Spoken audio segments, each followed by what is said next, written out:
Welcome to Fresh Outlook. I'm Diane Bakos, filling in this weekend. If you have been following the 2016 race for president at all, it is no surprise to you that a whole lot of the talk these days is focused on the extremely crowded Republican field of candidates and its somewhat unlikely frontrunner, financier Donald Trump.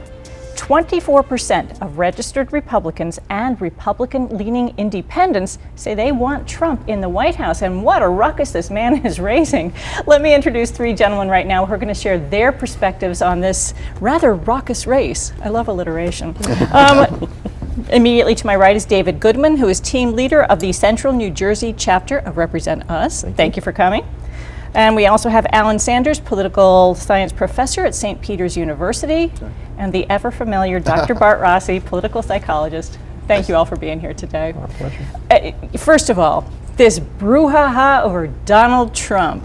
Is this, somebody this morning, I was listening to the radio on the way here, somebody this morning called him a sugar rush in the race. Well, how do you think that is as a description for him?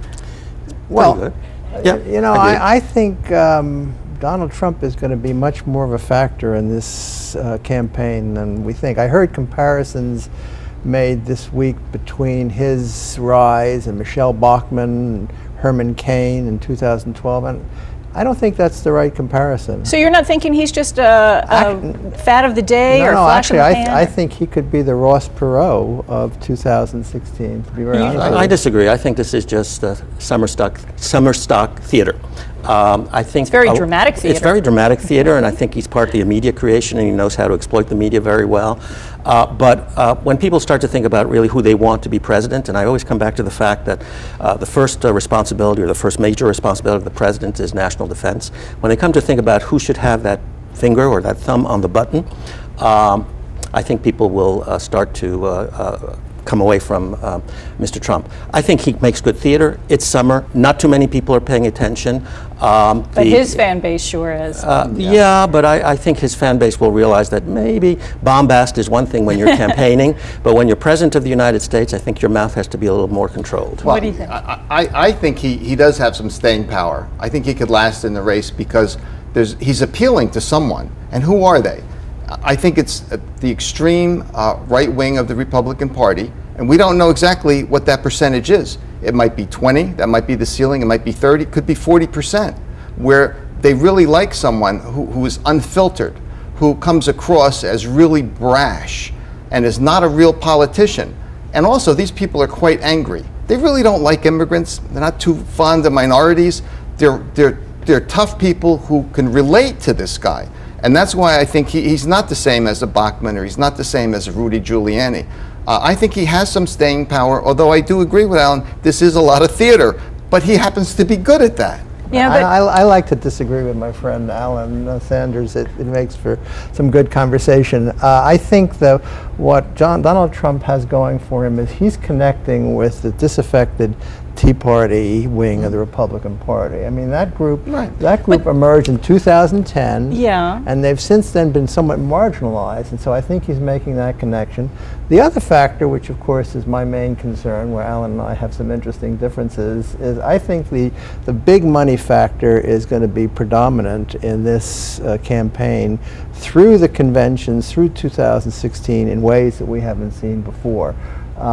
Questions about, you know, having your finger on the button and national security, of course, that's going to happen in November in terms of what people do when they go into the voting booth. But we're talking about the campaign up to that point. I think. But don't you think, though, there is a disenfranchised group of the Republican Party? A lot of the Tea Partiers. There is a disenfranchised, yeah, But sure. isn't he just going to divide that group up even more and splinter the Republican Party further? I mean, I kind of agree with you more than you think. I think once the money settles, I mean, I think the big money hasn't quite settled on which Republican candidates are the serious ones. Right. Once that money settles behind one or two or maybe three of the many candidates in the Republican Party, I think you're going to see quite an assault on Donald Trump. And I think while Donald Trump plays well as a solo act, when he's faced with a whole bunch of other candidates who will address him, who will challenge him, and who will deal with real politics and real policy, I think you will see him crumble. Because I don't think he can last under that kind of withering light. I think that's a fair point, but he was appealing to more and more people before he made the comment about McCain. So more Republicans were liking him, even some moderates, to my amazement. So a lot of folks really like this kind of an approach. They like this brash, over-the-top approach by someone who has a very unusual trait. He is egotistical and likes being egotistical and narcissistic. Yes, I've he never seen does. anybody like that. Usually people don't like to be called that, but he actually enjoys It it. seems it fuels his fire. And I don't want to focus the whole time on just Donald Trump, but of course he's the newsmaker day after day after day. He really knows how to manipulate the media to a large degree. He's got great control of his campaign and the coverage. But what about the other candidates? Jeb Bush popped out of the gate early as sort of like the given front runner for the whole candidacy thing here, and I don't hear anything much about him anymore. Well, I think the reason you don't hear that much about him anymore, or many of the other ones, is they're doing what they're exactly supposed to do. I mean, even if you take Mr. Trump as a given and as a real candidate, he's peaking much too early. And you don't want to do that. Do you think he is peaking now? Absolutely. I think he's peaking, and in terms of when you're talking about professional politics, you don't want that to happen. If you take a look at all of the real candidates, the ones who are professional politicians, they pop up here and there, then they go down below the radar, they pop up here and there, then go down. Same thing is true on the Democratic side. You don't see Hillary Clinton going all out at this point. Well, we're going to talk about her too. She's got her own battles going on. Well, she has her own battles, Yeah. absolutely. But you don't peak too early because people get tired of you. And I think that's something that Mr. Trump hasn't understood in the political cycle. He understands the showbiz cycle, but I don't think he understands the political cycle. I think that's a real point that you're making about peaking too early. However, I think Trump has to peak early to make his connection and move forward. And I think he can move forward depending on what that percentage of Republicans who want to relate to him is, in fact. We've got a huge field of Republicans in this race, and I want to get to the Democratic Party too, but overall, we're going to have to see a major shakedown here. Who's going to be left standing at the end? You think Trump's going to be one of them? I definitely do, and I'll say that again. I know we don't focus on the Trump factor entirely, but I mean he's taking the oxygen out of the room. Yes. Scott Walker, who was reputed to be one of the leading candidates, made his announcement, and that was completely eclipsed by Trump's attack on John McCain. John Kasich announced he's the 17th candidate, by the way, to come on board, and I mean these are two people. And he might not even get into the debates in his own state. These are two people who are taken seriously, and think Trump has crowded them out. But Jeb Bush is going to be in there. This is all happening during summer when very few people are really paying attention to politics. Well, he's a summer fling, and everybody loves a summer rush fling. and a summer fling. He's a summer Okay. fling, All right, but so- nobody's paying serious attention to politics right now. All right, really. well, but I think from my point of view, okay, a winning personality trumps, if you will, everything else. And I think that there's only one person in the field who has ever demonstrated a winning personality on the GOP side, and that's Huckabee. In 2008, he came from nowhere. He finished a close second, to McCain. I thought McCain also presented himself very well. Both winning personalities. But who else has that personality where they're pretty comfortable with themselves, they're consistent, they don't discard people like Romney did with the 47%, and they project as good listeners. Well, Huckabee has all those qualities. The other guys so far, and woman, they don't appear to have a winning personality. When we talk, personality is something I want to focus on too, because for some candidates, like for Trump right now, it's helping him. For others, and I'm going to jump over to the Democratic side, like Hillary Clinton, the comment has been made, the more personality she shows, the more voters she loses. How big a factor do you gentlemen see personality being? Well, I think it's an important factor. I think what you want in a president is somebody who is empathetic, sympathizes and understands problems of many different kinds of people, but is also calm and stable. And if you take a look back, speaking of John McCain, which Trump brought up in his comments, one of the reasons Barack Obama won is because I think he projected that notion that he understands, he's empathetic, but he's also cool, calm, and collected. Whereas Mr. McCain came across as sort of all over the place, very emotional, and not quite the person who you would expect to be stable. That's why I think Trump won't work. But the other candidates, all of them, have to provide a little bit of empathy, show that they care. Whose personality do you see as standing out, whether Republican or Democrat, where they seem presidential material? Well, I think Jeb Bush is trying to do that. I think Marco Rubio is trying to do that. What about a Kasich? I think Kasich also is trying to Walker? do that. I think he's the kind of person that one should watch. The only problem with Kasich is he's little known.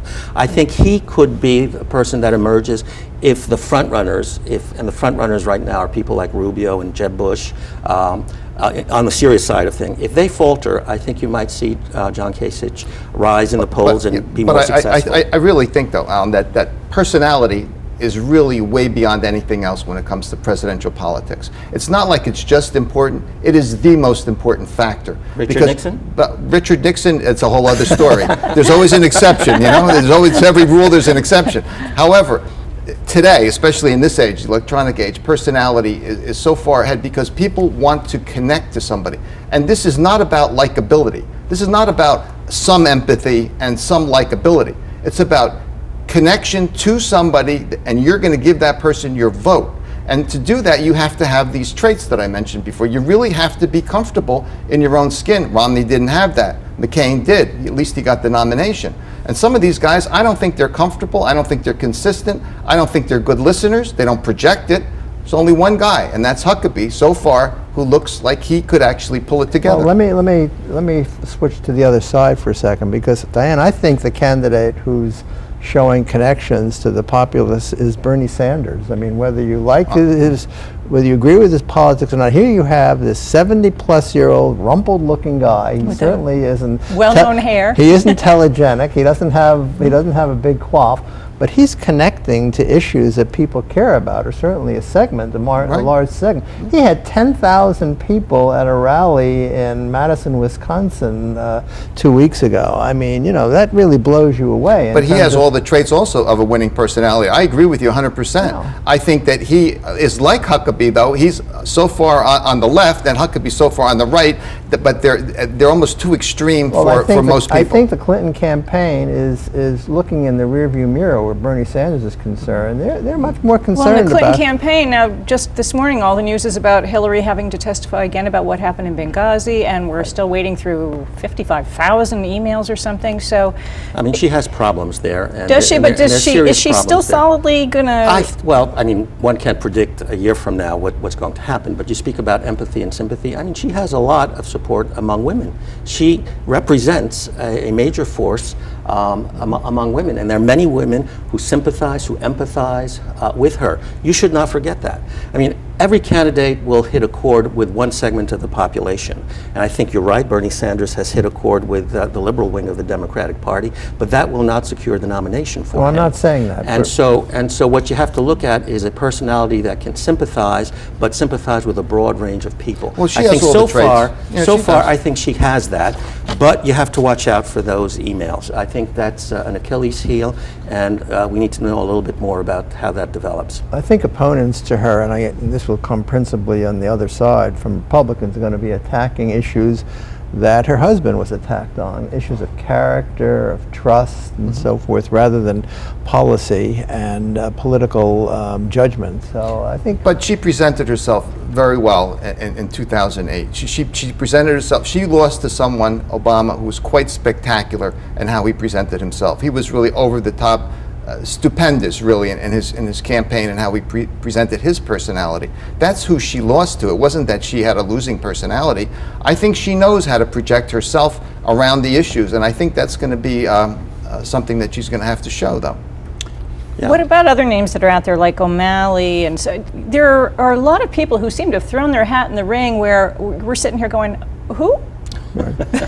Well, there's a lot of ego involved in declaring for the presidency, so you have to take that into account. You also have to take into account where people want to be 4, 5, or 6 years from now. So running for president doesn't necessarily mean you're running for president. Mm-hmm. It means that perhaps you're looking for support. You want to solidify political support among various elements of the Democratic Party, in case of the names you mentioned. And you have to think about where they want to be. Are they looking for a cabinet position? Are they looking for a vice presidential slot? Are they looking to rejuvenate their career, maybe a Senate career? How about a TV show? show? Yeah, exactly. So I think or a book deal. Right, I mean, right. It all comes down to that. I think in my opinion, there are 4 factors that are governing this. Number one is the big money factor. I think that's first among equals, if you will. Then there's the stumble factor. I think you mentioned some of the. I think Chris Christie he's banking his campaign on the fact that somebody like Trump, who also calls himself a truth teller, will ultimately stumble, and Chris Christie can move in. Right. Then there's what I call the Barack Obama effect, and that is energizing. Rand Paul, Marco Rubio, and Ted Cruz, all of whom are guys who are in their 40s, and they look at what Obama did in 2008, and they said, hey, if this guy can come out of nowhere, so can I.